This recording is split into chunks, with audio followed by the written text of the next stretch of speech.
Naiinip ba kayo sa inyong bahay tapos wala kayong magawa? So tara, samahan niyo akong magluto ng merienda. Gawa tayo ng pinaypay. Siyempre, ang una natin gagawin, ihanda ang ating saging. Next, babalatan natin ang ating saging. Tapos ko na siyang hiwain. Yan, maglagay ng 3/4 cup all-purpose flour, 1 cup na water, ating yellow food color. Kaunti lang ilagay natin. So, i-mix lang natin.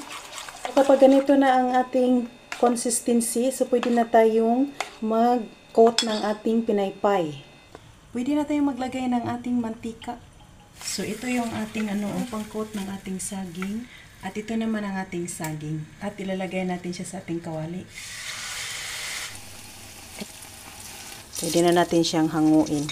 Luto na ang ating pinaypay. So, ito yung ating white sugar. Lagay natin siya sa white sugar. Tikman na natin.